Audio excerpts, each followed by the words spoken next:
অখিল গগৈ মুর্দাবাদ মুর্দাবাদ মুর্দাবাদ অখিল গগৈ মুর্দাবাদ মুর্দাবাদ জিন্দাবাদ সরকার জিন্দাবাদ জিন্দাবাদ জিন্দাবাদ অহম সরকার জিন্দাবাদ মুর্দাবাদ মুর্দাবাদ অখিল গগৈ দাদাগিরি নচলিব নচলিব নচলিব অখিল গগৈ দাদাগিরি নচলিব নচলিব নচলিব Akhil Gogoi go back Akhil Gogoi go back সরকার জিন্দাবাদ জিন্দাবাদ জিন্দাবাদ জিন্দাবাদ জিন্দাবাদ জিন্দাবাদ আমি এই ক্ষেত্ৰত ক'ব বিচাৰিছো আজি আমাৰ দীৰ্ঘদিনীয়া দাবী আছিল অসম চৰকাৰ ভাৰত চৰকাৰৰ ওচৰত যে আমাৰ আদিবাসী চাহ জনগোষ্ঠীক মাটি পট্টা দিয়াৰ ব্যৱস্থা কৰিব লাগে দৈনিক মজুৰি বৃদ্ধি কৰিব লাগে জনজাতিকৰণ কৰিব লাগে তাৰে অসম চৰকাৰে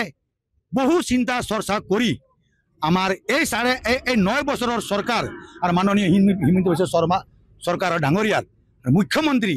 পদক্ষেপত আজি যোৱাকালি বিধানসভাত আমাৰ আইন হ'ল যে আজি ৰতন টাটা বিদেশৰ আসাম কোম্পানী বিদেশৰ সেই কোম্পানীবিলাকৰ পৰা আমাৰ অসম চৰকাৰে তেওঁলোকৰ পৰা লাইনত থকা চাহ শ্ৰমিকৰ মাটি কিনি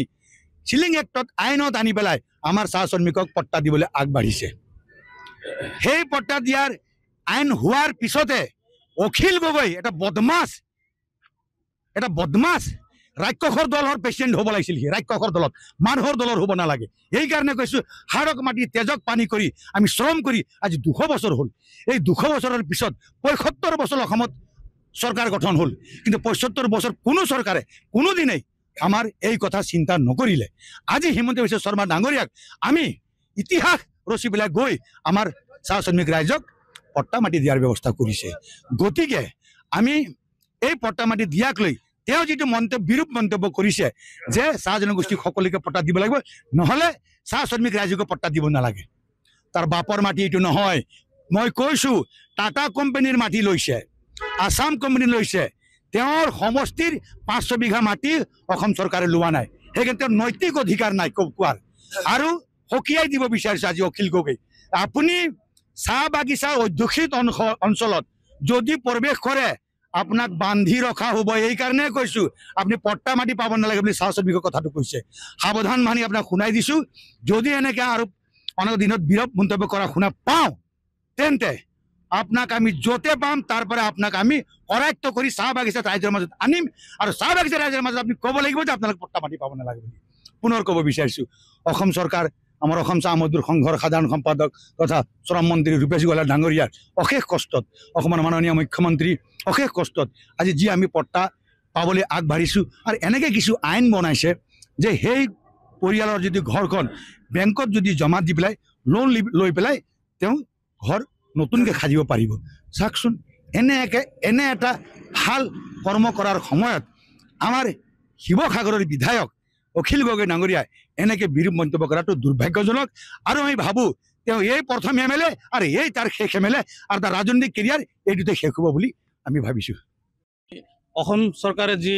আমাৰ মাটিৰ পাট্টা লৈ ঘোষণা কৰিছে তাৰ কাৰণে আমি গোটেই ৰাইজ আজি একত্ৰিত হৈ পেলাই আজি আমি অসম চৰকাৰক ধন্যবাদ জনাইছোঁ আৰু আমি যি খিলঞ্জীয়া হিচাপত আমি ইয়াত বসবাস কৰিছোঁ আমাক ইমান বছৰত 200 বছৰৰ কালত আমি এই সুবিধাটো আমি এই চৰকাৰৰ মাধ্যমেৰে আমি পাই আছোঁ গতিকে আমি চৰকাৰক ধন্যবাদ দিছোঁ আৰু ইয়াত যোৱাকালি যিটো এছেম্বলিত যিটো অখিল গগৈয়ে কৈছে অখিল গগৈ যিটো কৈছে এইটো আমি বিৰোধ নেতা বুলি আমি অসমৰ যিমান ৰাইজ আছে আমি 3 লাখ শ্ৰমিকে তাক বিৰোধী নেতা হিচাপত আমি ঘোষণা কৰিছোঁ আৰু সি কেতিয়াও বাগানত সোমাব নোৱাৰিব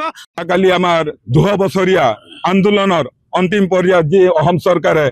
যি মাটিৰ পট্টা আমাক প্ৰদান কৰাৰ যি সিদ্ধান্ত ল'লে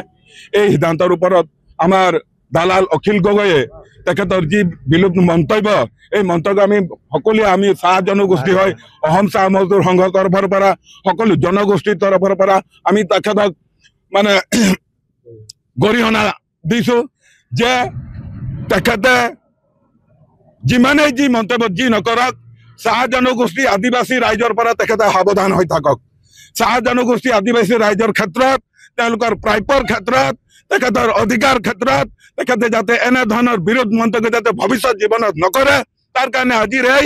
আমি এটা পুতলিকা দাস কাৰ্যসূচীত তেখেতক আমি হকিয়াই দিব বিচাৰিছোঁ যে ভৱিষ্যত জীৱনত যাতে আমাৰ এই জনগোষ্ঠীৰ ক্ষেত্ৰত তেখেতে যাতে বিৰোধ মন্তব্য নকৰে আমি অতি শীঘ্ৰে যোৱাকালি তেখেতে যি ধৰণৰ এই জনগোষ্ঠীৰ মাটি পট্টাৰ ক্ষেত্ৰত যি বিৰোধ মন্তব্য কৰিছে আমি অতি শীঘ্ৰে আমি মহামান্য আদালতত আমি দাখিল কৰিম। তেখেতৰ যি কাজিৰঙাত যি অৰ্কিড পাৰ্ক আছে সেই মাটি তেখেতৰ কিমান লিগেল প্ৰচেছত তেখেতে অৰ্কিড পাৰ্ক বনাইছে, তেখেতৰ কিমান ভূমি আছে, সেই ভূমিখিনি তেখেতৰ কিমান লিগেল প্ৰচেছত আছে, কোনটো ভূমি তেখেতৰ হয়, কিমান লিগেল প্ৰচেছত তেখেতে দখল কৰিছে, আমি মহামান্যৰ আদালতত আমি গোচৰ কৰিম আৰু তেখেতৰ ব্যৱস্থা আমি অতি শীঘ্ৰে লৈ আছো। আৰু পুনৰবাৰ আমি অসম চাহ মজদুৰ সংঘৰ তৰফৰ পৰা আমি তেখেতক সকীয়াব বিচাৰিছো যে ভৱিষ্যত জীৱনত অখিল গগৈ যাতে আমাৰ এই জনগোষ্ঠীৰ ওপৰত যাতে বিলোপ মন্তব্য নকৰে, তাৰ কাৰণে আমি আজিৰ এই কাৰ্যসূচীৰ দ্বাৰা আমি তেখেতক সকীয়াই দিছো।